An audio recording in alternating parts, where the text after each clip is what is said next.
Let's get started with our first news. Joe Rogan is calling on Dana White to make a big move for the UFC White House card this year.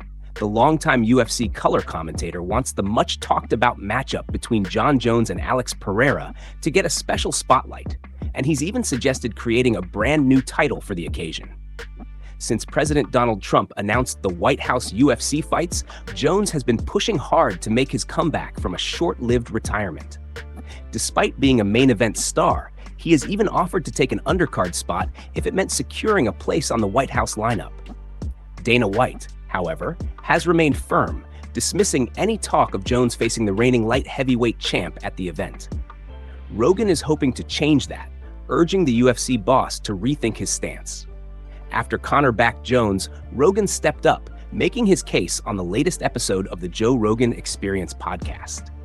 He told guest Gable Steveson they should do Alex Pereira and him at the White House, and pushed the idea further, saying, "A heavyweight version of the BMF belt? You know what I'm saying?" The current BMF belt is held by Max Holloway in the lightweight division and was first introduced for Jorge Masvidal's fight with Nate Diaz at welterweight. Rogan's pitch is bold, combining the spectacle of the White House card with the excitement of a newly minted heavyweight BMF title. Fans and insiders are already buzzing about the potential matchup, seeing it as a fitting reward for the winner. Whether Dana White will take Rogan's advice remains to be seen, but the idea of Jones versus Alex Pereira headlining at the White House with a one-of-a-kind title is generating major hype across the MMA world. Move on to another news.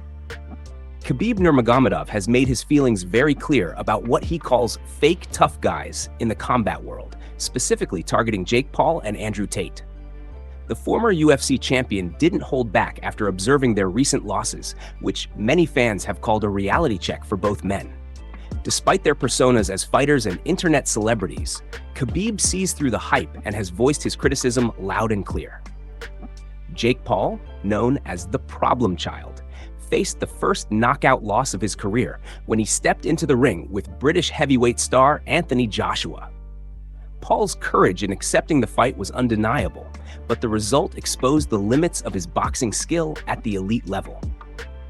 Meanwhile, Andrew Tate, who enjoyed early success in kickboxing, struggled to regain momentum after returning to the ring.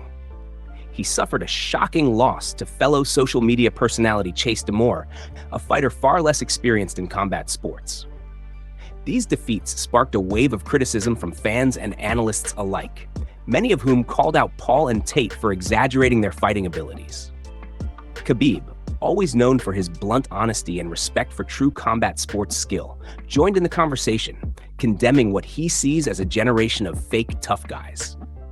He emphasized that being a real fighter requires discipline, experience, and respect for the craft, qualities he believes are missing from both Paul and Tate. While Tate had some championship pedigree in kickboxing, Khabib pointed out that real fighting credentials are earned inside the ring, not online or through social media bravado. Paul, on the other hand, has built a significant reputation as a boxer, but even he could not withstand the challenge of a top-tier opponent like Joshua. Khabib's comments highlight the divide between genuine athletes who dedicate their lives to the sport and those who capitalize on hype and personality. Fans have praised Khabib for speaking his mind, noting that his perspective comes from years of competing at the highest level in mixed martial arts. His take reinforces the idea that real combat sports respect is earned through action, not online clout. Both Paul and Tate may have their fans, but Khabib's words serve as a reminder that the ring does not lie, and only true skill and heart survive under pressure. The former champion's criticism has reignited the conversation about authenticity and respect in combat sports, drawing a clear line between social media fame and real fighting talent. Move on to another news. Justin Gaethje has made a surprising confession about a potential fight with Ilia Topuria, admitting he actually loves how scared he would feel facing the unbeaten champion. On January 24th, Gaethje will take on Paddy Pimblett for the interim UFC lightweight title, while Topuria, the regular belt holder, takes a short break from MMA for personal reasons. Theoretically, The winner of UFC 324's main event between Gaethje and Pimblett will challenge Topuria later in 2026 in a bid to unify the lightweight titles. Gaethje has been candid about his thoughts regarding a clash with Topuria, who is on an impressive 3-fight knockout streak. Each finish came against an icon of the sport: Alexander Volkanovski, Max Holloway, and Charles Oliveira, making Topuria one of the most dangerous opponents in the division. I mean, really, I trust. My ATOB is what I have to trust in, Gaethje told ESPN Deportes. I have to trust in my intuition. I have to trust in my ability to judge distance and time and just be there. This sport is so crazy. Anything can happen. There's a reason why we're all on the edge of our seats every fight, because anything can happen at any moment. He continued. So again, it comes down to not making mistakes against a guy like that. Not eating his right hand, not walking into his right hand, his left hook, his 2-3. Right hand into left hook is one of the best combinations I've seen in this sport. And so it's a beautiful challenge. And I love how scared I'll be. Topuria won the vacant lightweight belt in June by knocking out former champion Oliveira in round 1. Prior to that, he captured and retained the featherweight title in 2024, with knockout wins over Volkanovski and Holloway, both former 145-pound champions. He vacated the featherweight belt before moving up to 155 pounds, with his next outing to be determined by the outcome of Gaethje versus Pimblett. Gaethje enters his Vegas showdown with Pimblett on just a 1-fight win streak, having outpointed Rafael Fiziev in March for the second time in 2 years. Before that, he was knocked out by Holloway in the final second of their 25-minute war in 2024. The fight will mark Gaethje's 6th UFC title bout, including interim and BMF titles, with a record of 2-3 in championship fights. For Pimblett, it's his first UFC title fight of any kind, making the matchup an electrifying clash between experience and rising star power in the lightweight division. Move on to another news. Alex Pereira wasted no time shutting down critics and haters who have questioned whether he's still taking the game seriously. Some pointed to his time off, acting gigs, and vacation vibes at 38 as signs he might be slowing down. But Pereira made a statement on New Year's Day, dropping raw training footage straight from the gym. The clip shows him dominating his partner on the mat, throwing him around with ease, and displaying that signature style that has made Pereira one of the scariest men in MMA. Fans reacted fast. Many praised the champ for grinding on a holiday when most are recovering from parties, calling it ultimate dedication. Others criticized him for mocking a weaker or less experienced partner, arguing that Pereira shouldn't use others just for laughs. Either way, it's classic Pereira, unapologetic and locked in. Pereira's future is in a fascinating spot. He's made it clear he wants a permanent move to heavyweight, ideally chasing a legacy super fight against Jon Jones. With Jones's timeline still uncertain and Tom Aspinall sidelined long-term due to eye injuries, pundits are discussing a more realistic path. Pereira could jump up for the full heavyweight title or even an interim belt against Ciryl Gane to keep the division moving during Aspinall's absence. On paper, it would be a dream striking matchup. On one side, you've got Pereira, one of the most dangerous strikers in MMA history. Those legendary leg kicks, his thunderous left hook and slick jab make him a nightmare for anyone. He fights tall, long, and patient, picking opponents apart from range before unloading bombs that end nights early. On the other, Ciryl Gane is the smoothest, most technical kickboxer the heavyweight division has ever seen. His footwork is incredible, combinations lightning fast, distance management elite, and his kicking game vicious. A clash between Pereira and Gane promises fireworks, as both fighters are masters of striking arts in different ways. Fans can expect a strategic battle filled with precision, power, and relentless attacks. Pereira's dedication, raw skill, and unapologetic style continue to make him one of MMA's most exciting figures, while a potential heavyweight showdown keeps the division buzzing with anticipation. Whatever path he takes, Pereira is proving that age, breaks, or distractions won't slow down his hunt for glory in the cage. Move on to another news. Khabib Nurmagomedov has slammed the UFC, saying MMA should be a sport first and entertainment second, while calling out the politics within the promotion.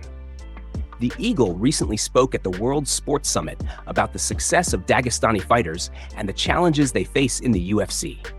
He criticized U.S. promotions for treating the sport more as entertainment and business, rather than giving chances to deserving athletes. "I feel very bad for U.S. promotions. Very, very bad," Nurmagomedov said. "There are so many hungry fighters coming, and they don't like to talk. They don't like trash talk. They just come, smash people, and take money. And U.S. promotions, they don't like this. They like trash talking. They like entertainment. I understand. In one way, it's business. But at the end of the day, this is sport. One-on-one, you go alone inside of the cage, and we'll see who is the best in the world." Khabib, regarded as one of the best to ever fight in the UFC, has inspired many in Dagestan.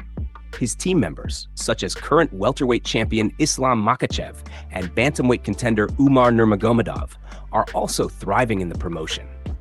While it wasn't easy for Khabib to get his title shot, he at least had a road to travel, which he worries is becoming more difficult for young fighters trying to conquer the sport. "A lot of young guys coming," Nurmagomedov explained. For example, in my gyms in Dagestan, there are 500 amateur guys, and they all want to be like Khabib. They all want to be champion, they all want to take over in the world, and they're all good. What are we going to do with them? How are you going to stop them? It's very hard, or just not sign them.